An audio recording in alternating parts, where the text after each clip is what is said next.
The Rise of Zumbi dos Palmares and the Roots of Resistance. Before we begin, make sure you subscribe to the channel so you don't miss powerful stories like this, stories of courage, resistance, and truth that history tried to bury but can never erase. And today we are stepping into the early life and rise of one of the greatest freedom fighters in history, Zumbi dos Palmares, a man born into a world of danger but raised in the spirit of freedom. A man whose name would later shake the foundation of slavery in Brazil. Zumbi was born around the year 1655 in a place unlike any other in colonial Brazil, a hidden and powerful settlement known as Quilombo dos Palmares. Deep in the forests of northeastern Brazil, far from the reach of Portuguese slave masters. This was not just a village. It was a refuge, a stronghold, a living proof that enslaved Africans could escape bondage and build a life of their own. Palmares was formed by runaway slaves who refused to accept a life of chains. They fled plantations, crossed dangerous lands, and found safety in the forest where they built homes, farms, and a system of leadership that allowed them to survive and grow. By the time Zumbi was born, Palmares had already become a powerful community with thousands of people living in unity, bringing with them different African traditions, languages, and cultures, blending them into a new identity rooted in freedom. But even in this place of hope, danger was always near. The Portuguese authorities saw Palmares as a threat, not just because it sheltered runaway slaves, but because it inspired others to escape. It showed that the system of slavery could be challenged, and that idea alone was dangerous to the colonial powers. From a very young age, Zumbi was surrounded by stories of struggle and survival. He grew up hearing about raids, battles, and the constant need to defend their home. He learned that freedom was not something given, but something protected, something fought for. But his life took a dramatic turn when he was still a child. During one of the many attacks on Palmares by Portuguese forces, Zumbi was captured and taken away from his home, separated from his people, and everything he knew. He was handed over to a Portuguese priest and given a new life under a colonial influence. In this new environment, he was taught the Portuguese language, the Christian religion, and European ways of thinking. He was renamed and expected to forget his past, to leave behind the identity of a free African child, and accept a life shaped by those who had once tried to destroy his home. For many, this kind of upbringing would have erased their connection to their roots, but not Zumbi. Even as he learned and adapted, something inside him remained unbroken. The memory of Palmares, the stories of freedom, the sense of belonging to a people who refused to be enslaved. All of this stayed alive within him, and as he grew older, that inner fire only became stronger. By the time he reached his teenage years, around the age of 15, Zumbi made a decision that would define his life forever. He chose to escape, leaving behind the relative safety of the world he had been raised in under the priest, and returning to the but meaningful life of resistance. This was not an easy choice. It meant risking capture, punishment, or even death.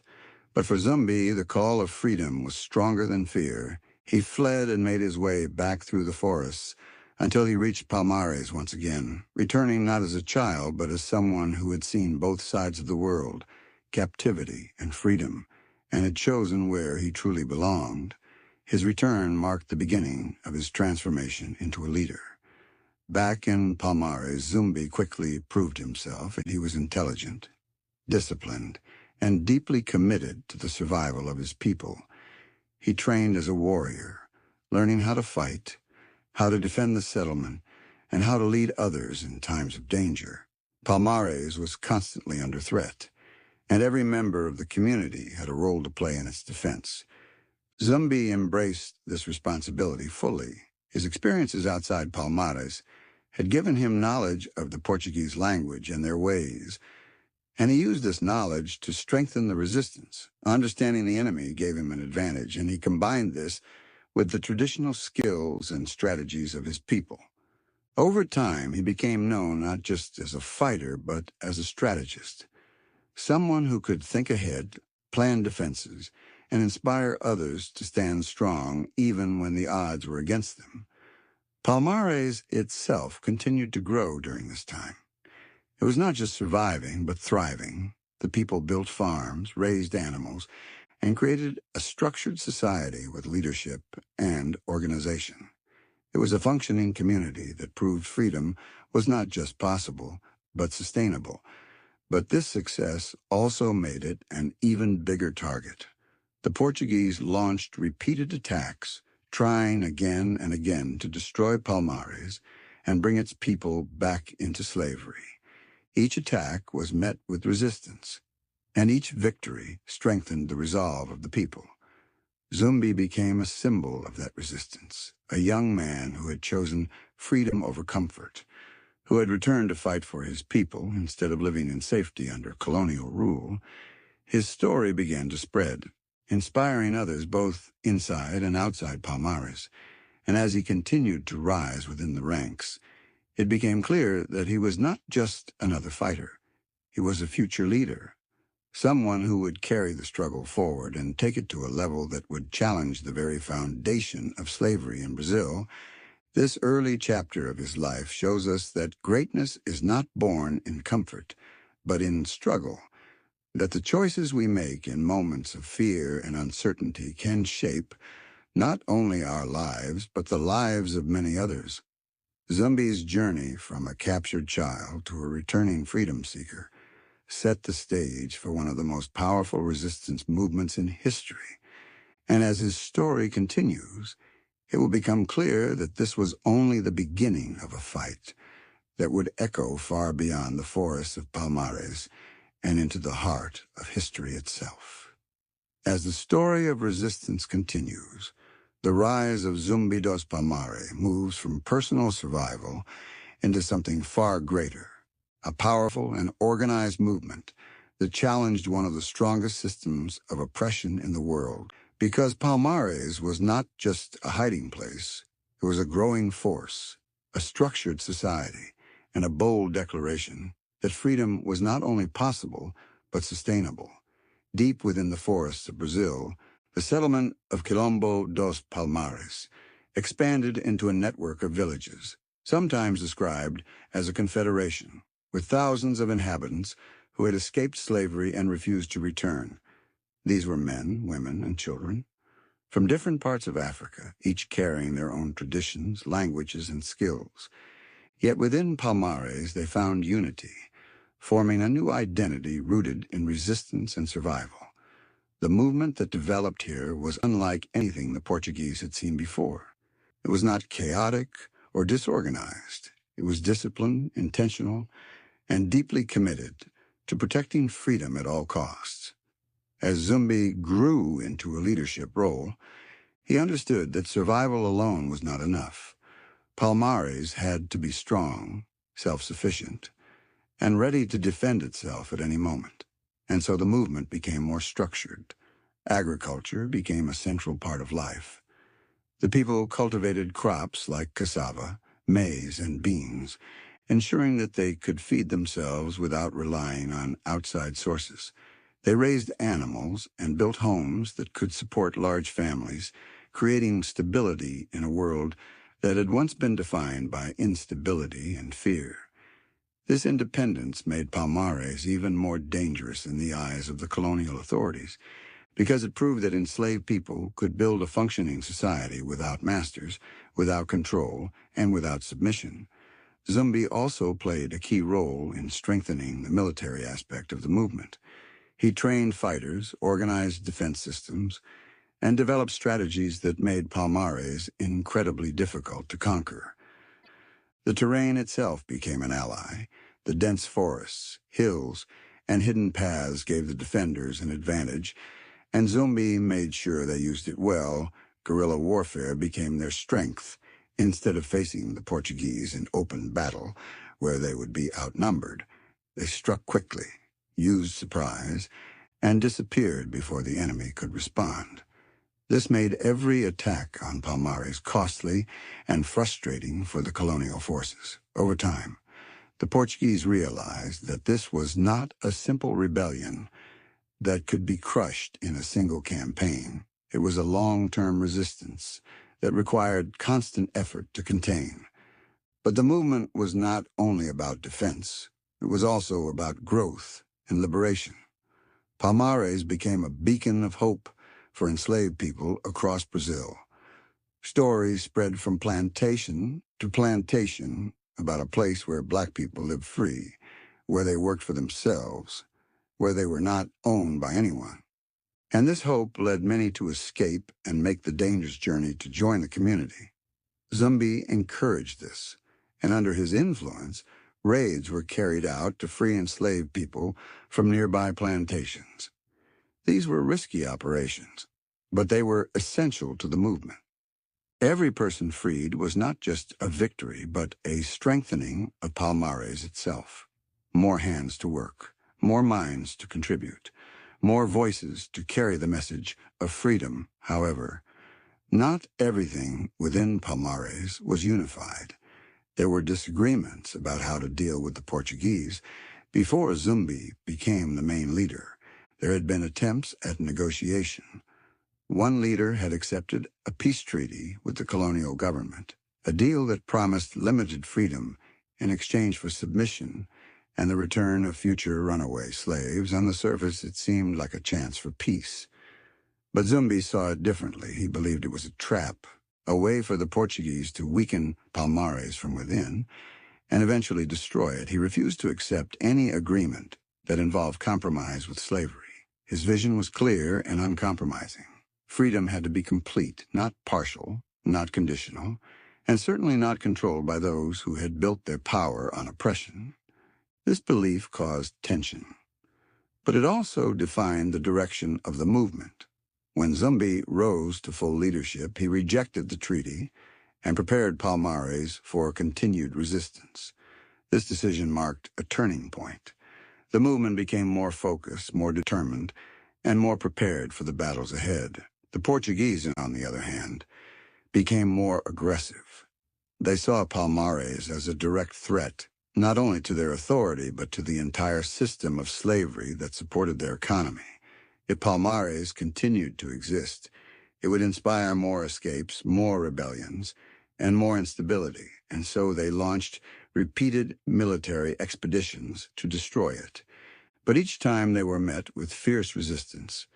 Zumbi's leadership made a difference. He was not only brave, but strategic. He understood the importance of morale, of keeping the people united and focused. He became a symbol of strength, someone the people could look to in times of fear and uncertainty. And under his leadership, Palmares held strong for years, resisting attack after attack, growing in size and influence, and proving that even in a world designed to keep them enslaved, they could stand tall and fight back. The movement of Palmares was not just about one place. It was about an idea that freedom is worth fighting for, that unity can overcome division, and that even the most powerful systems can be challenged. As this chapter comes to a close, the stage is set for a final and intense confrontation, because the Portuguese would not give up, and Zumbi would not surrender. And when two forces like this collide, the result is a moment in history that can never be forgotten. The story now reaches its most intense and painful moment, as the long resistance led by Zumbi dos Palmares faces its greatest test. Because after years of failed attempts to destroy the growing power of Quilombo dos Palmares, the Portuguese colonial authorities realized that this was no ordinary rebellion. It was a deeply rooted movement that would not disappear without a final and overwhelming force.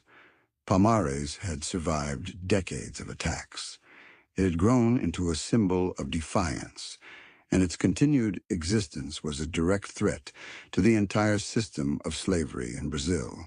Every year it remained standing was another year that enslaved people found hope, another year that plantation owners feared rebellion, and another year that the idea of freedom spread further than the Portuguese could control. And so the decision was made to end it once and for all, this time with greater planning, stronger weapons, and a determination that would lead to one of the most brutal confrontations in the history of resistance against slavery. The Portuguese organized a massive military campaign, gathering experienced soldiers who had fought in other conflicts and understood the difficulty of facing an enemy that used the land itself as a weapon.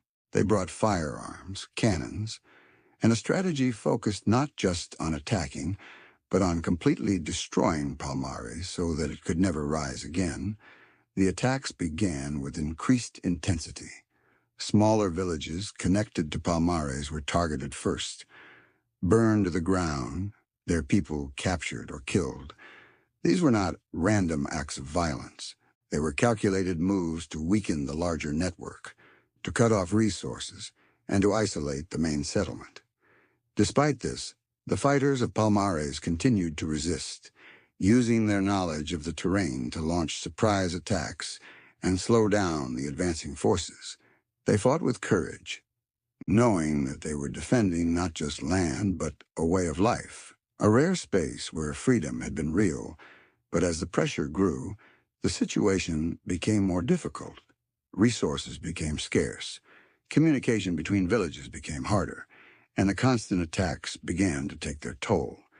Yet even in these conditions, Zumbi did not surrender. He continued to lead, to inspire, and to organize resistance. His presence alone gave strength to the people, reminding them of why they fought and what they stood to lose. The final and most decisive attack came in the year 1694, when Portuguese forces launched a full-scale assault on the main stronghold of Palmares. This was not a raid, it was a full invasion, the kind that leaves little room for survival. The battle was intense and devastating. The defenders fought with everything they had, using weapons, traps, and the natural defenses of the land. But the Portuguese forces were too many and too heavily armed. The settlement was eventually overrun, homes were destroyed, fields burned, and thousands of people were either killed or captured. It was a tragic end to a community that had stood as a symbol of hope. For so long, the fall of Palmares was not just a military defeat. It was the destruction of a dream, a place where freedom had existed in a world built on slavery. But even in defeat, the story did not end immediately. Zumbi himself managed to escape the destruction of the main settlement, continuing to resist in the surrounding areas, refusing to accept the end of the movement.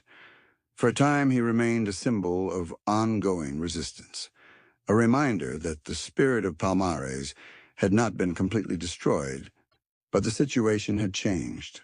Without the stronghold, without the full support of the community, and with increased pressure from the Portuguese, the resistance became harder to sustain. In 1695, about a year after the fall of Palmares, Zumbi was betrayed, captured, and killed. His death marked the official end of the organized resistance that Palmares had represented. His body was displayed by the authorities as a warning to others, a message meant to crush any remaining hope of rebellion.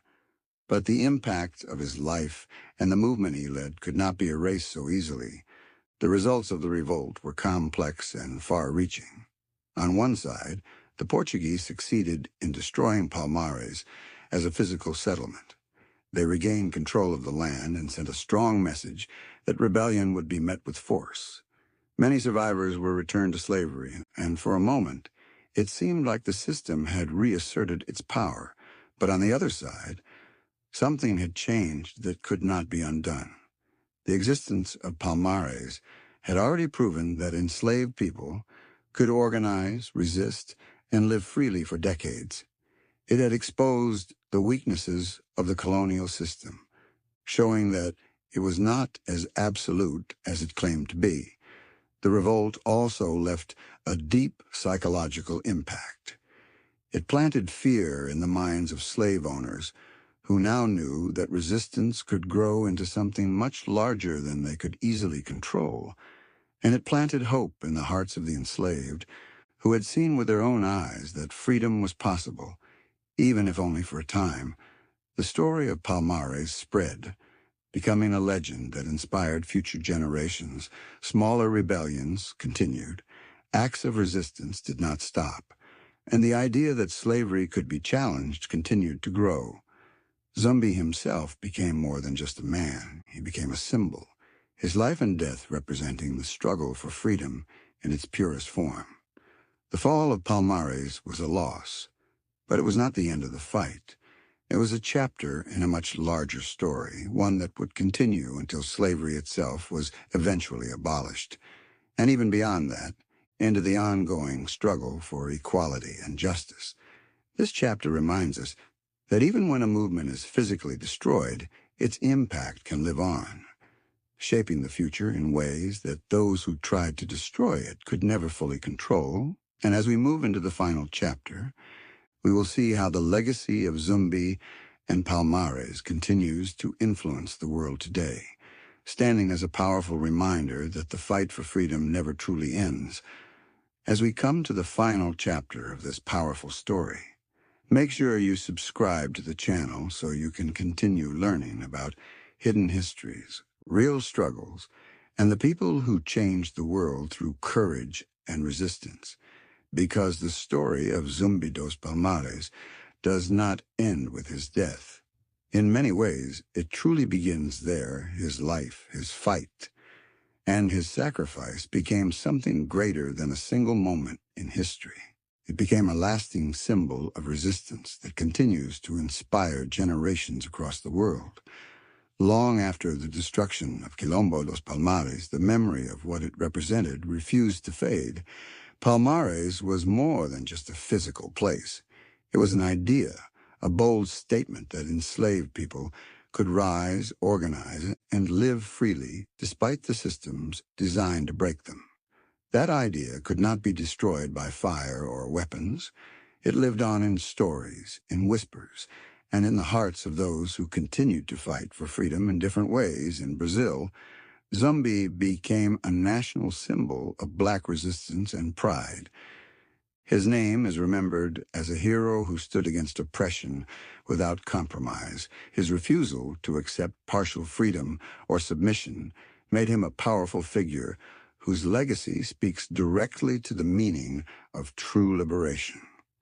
Every year his memory is honored, and his story is taught as a reminder of the strength and resilience of African descendants who endured slavery yet refused to be defined by it. The impact of Palmares also reshaped how people understood resistance. Before its rise, many saw escape as an individual act, a person running away to survive. But Palmares showed something different. It showed that resistance could be collective, organized, and long-lasting. It showed that entire communities could be built around freedom, with systems of governance, agriculture, defense, and culture. This challenged the very foundation of slavery because it proved that the enslaved were not dependent on their enslavers. They were capable of building and sustaining their own societies, and this realization created fear among colonial powers because once people begin to believe that freedom is possible, it becomes harder to control them. The legacy of Zumbi also extends beyond Brazil. His story connects with other struggles across the world, from the Caribbean to North America, from Africa to Europe. Wherever people have faced oppression, the story of resistance has always found a way to rise, and Zumbi's fight stands as one of the clearest examples of that truth. His life reminds us that resistance is not always successful in the moment, but its impact can reach far into the future, shaping movements that come long after. In the centuries that followed, the fight against slavery continued. Revolts, uprisings, and abolition movements grew stronger, leading eventually to the end of legal slavery in many parts of the world. But even after abolition, The struggle for equality did not end. It simply changed form.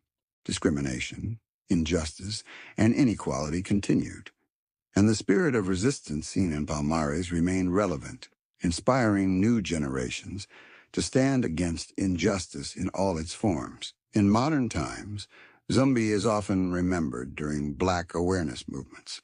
His story used to educate and empower, to remind people of their history and their strength.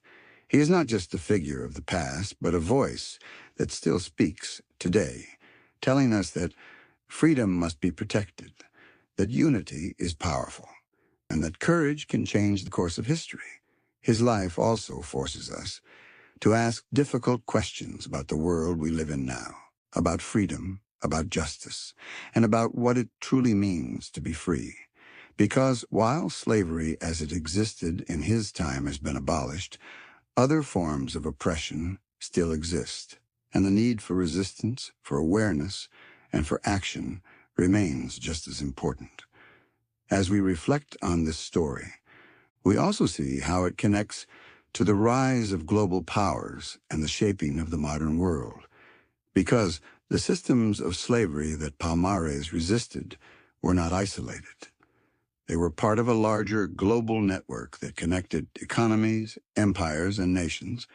And in the centuries that followed, new powers emerged, including the rise of the United States as a global force, a nation that would eventually become one of the most powerful in the world, influencing politics, economics, and military strength across the globe.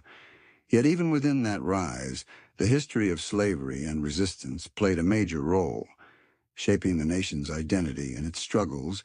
The legacy of people like Zumbi can be seen in the broader story of how oppressed people have influenced the direction of powerful nations, how their resistance has forced change, challenged systems, and contributed to the ongoing fight for justice. The idea of an American global force is often associated with power, influence, and leadership on the world stage. But behind that power lies a complex history that includes both oppression and resistance, a history that cannot be fully understood without acknowledging the voices and struggles of those who fought for freedom, just as Zumbi did in Brazil. His story reminds us that true strength is not just measured by military or economic power, but by the courage to stand against injustice and to fight for what is right. As this story comes to an end, one thing remains clear. The legacy of Zumbi dos Palmares is not just about the past.